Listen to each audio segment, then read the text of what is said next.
Hi everyone, welcome to Gagan story time. आज की हमारी स्टोरी है शारदा जी जल्दी से अपना सामान बांध लीजिए।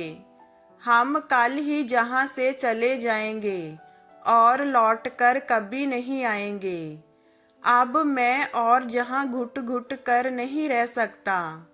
अशोक जी अपने कमरे में घुसते हुए अपनी पत्नी को कहते हैं, पर बात क्या है जी, और हम जाएंगे कहाँ? गांव का घर तो पहले ही बिक चुका है और कोई काम धंधा भी तो नहीं है आपका। फिर रहेंगे कहाँ और खाएंगे क्या? काफी दिनों से बाप बेटे के बीच बढ़ती करवाहटों को देखकर शारदा जी कहती है, कहीं भी चले जाएंगे पर अब जहाँ नहीं रहेंगे। इसने हमें समझा क्या है? उसे लगता है वो दुत्कारता रहेगा और हम उसके दुत्कार को सहते रहेंगे। नहीं शारदा जी, अब मुझसे ये बर्दाश्त नहीं होगा। अरे 2 वक्त की रोटी खिलाकर हम पे कोई एहसान नहीं कर रहा है वो। हमने भी अपने जीवन के 50 साल उसकी परवरिश में खपाया है। ऐसे नहीं वो इस काबिल बन गया है। भावुकता से निकलकर अशोक जी गुस्से से बोलने लगते हैं, जी मैं आपके दर्द को भली भांति समझ रही हूँ, पर बेटे का भी तो दर्द समझिए। शायद वो किसी कारण से आपसे चिढ़ रहा होगा और गुस्से से कुछ कह दिया होगा। आप भी तो बेवजह उसके कमाए पैसे इधर उधर दोस्त महिम में उड़ा रहे हैं। दबी जुबान में शारदा जी कहती है, इतना सब जानने के बाद भी आप अपने पति को छोड़कर बेटे का पक्ष ले रही है। शारदा जी माँ है ना, आप इसीलिए पति से ऊपर बेटे के मोह को हावी कर लेती है और आपको कुछ नहीं कहता है ना, इसीलिए आप मेरी तकलीफ को नहीं समझ रही है। अशोक जी की बात सुनकर शारदा जी उनके पास जाती है और उन्हें कहती है, मैं सब समझती हूँ जी, मुझे भी बुरा लगता है जब वो आपसे ऐसे लहजे से बात करता है, पर गलती आप भी तो करते हैं ना। क्या जरूरत है आपको ये सट्टाबाजी करने की? अरे चैन से खाइए और सुकून से रहिए। अब इस उम्र में ये सब शोभा देता है क्या? हाँ तो शौक से नहीं खेलता हूँ मैं, बल्कि मैं बैठे बैठे उब जाता हूँ। मुझे जहाँ दिन काटना भारी लगता है, बैठे बैठे तो मैं क्या करूँ? और हर छोटी छोटी चीज के लिए अपने बेटे के सामने हाथ फैलाऊं? नहीं कर सकता ऐसा मैं शारदा जी। मैंने आज तक किसी के सामने हाथ नहीं फैलाया, तो अब क्यों? मैं अभी भी काम करना चाहता हूँ और अपने पैसे पर जीना चाहता हूँ, पर आपका बेटा मुझे कोई व्यवसाय भी नहीं करने देता है। तो आप ही बताएं मैं क्या करूं?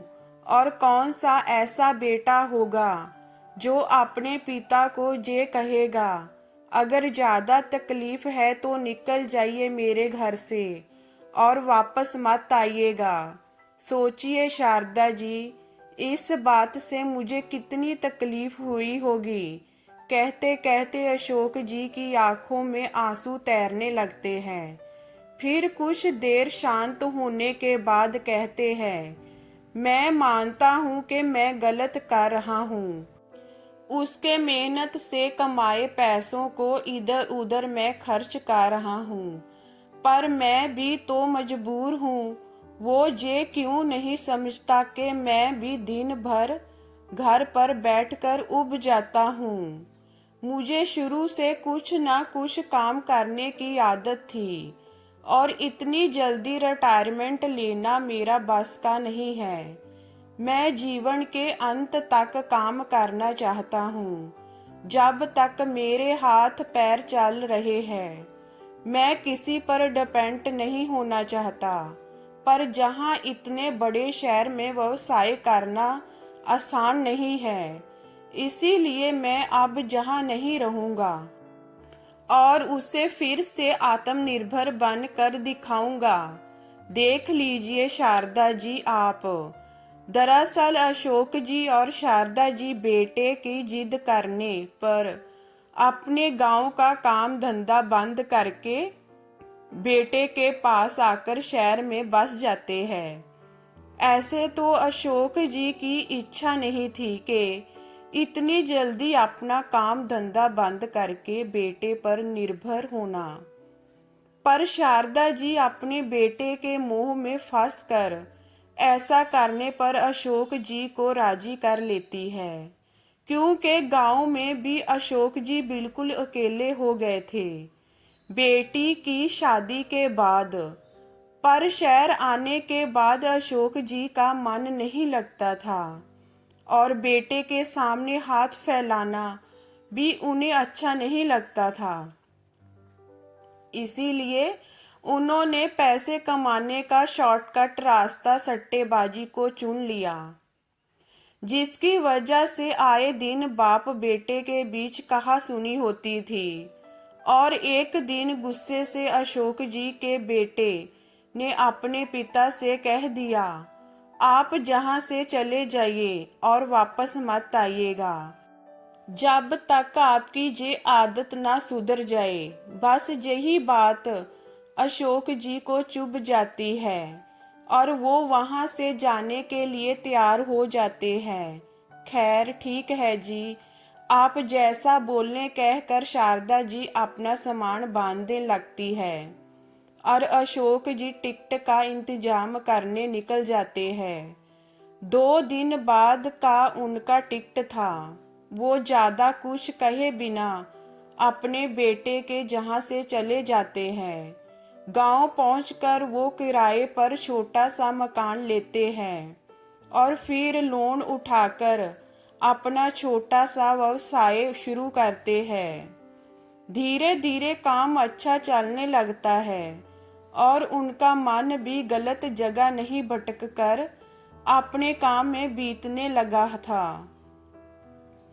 अब उनके चेहरे पर अलग ही आत्मविश्वास दिखता था, जिसे देखकर अशोक जी का बेटा भी निश्चित हो गया था कि उसके पिता अब गलत राह पर नहीं बल्कि आत्मनिर्भरता के साथ अपना जीवन व्यतीत कर रहे हैं। अशोक जी ने आत्मनिर्भर बनकर ये सबको बता दिया कि उम्र चाहे कोई भी हो, जज्बा होना चाहिए किसी काम को करने का। हाँ, खाली समय में रास्ता जरूर उन्होंने गलत अपनाए थे, पर वक्त रहते सही राह चुन लिए थे और इन सब में उनके बेटे का हाथ था। अगर वो ऐसा कड़वा वचन नहीं बोलता तो शायद अशोक जी गलत राह पर चलकर बेटे के कमाए पैसों को पानी में बहा देते। तो दोस्तों, कई बार खाली दिमाग शैतान का घर बन जाता है, चाहे नवयुवक हो या बुजुर्ग। इसीलिए जब तक शरीर और दिमाग चल रहा है तब तक काम करते रहना चाहिए। तो ये हमारी स्टोरी आपको कैसी लगी हमें कमेंट में बताइए। लाइक कीजिए, शेयर कीजिए एंड वॉचिंग के लिए थैंक यू।